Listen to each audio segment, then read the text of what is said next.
Bangladesh supreme কোর্টের appeal বিভাগের পূর্ণাঙ্গ বেঞ্চ জনাব এটিএম আজহারুল ইসলাম সাহেবকে সকল অভিযোগ থেকে বেকসুর খালাস প্রদান করেছেন। ব্রেকিং নিউজ, এটিএম আজহারুল ইসলামের মুক্তি।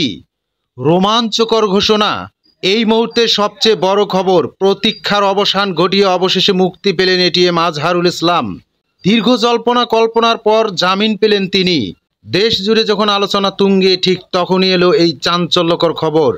এটিএম আজহারুল ইসলামের মুক্তি কি নতুন কোনো ইঙ্গিত দিচ্ছে? কি প্রভাব পড়বে দেশের রাজনীতিতে? অবশেষে জেলের তালা ভাঙল, এটিএম আজহারুল ইসলাম মুক্ত। স্বজনদের মুখে হাসি, সমর্থকদের উল্লাস। কিন্তু এই মুক্তির পেছনের গল্পটা কি? এইমাত্র পাওয়া খবর, জামাত নেতা এটিএম আজহারুল ইসলাম কারামুক্ত হয়েছেন। আইনি প্রক্রিয়ার পর তার এই মুক্তি কতটা তাৎপর্যপূর্ণ? এটিএম আজহারুল ইসলামের মুক্তি কি নতুন কোনো মেরুকরণের জন্ম দেবে? রাজনৈতিক অঙ্গনে এর ঢেউ কতটা প্রভাব ফেলবে? বিশ্লেষণ নিয়ে আসছি। আমাদের সঙ্গে থাকুন, চ্যানেলটি সাবস্ক্রাইব করে। শীঘ্রই আসছে আপডেট সংবাদ।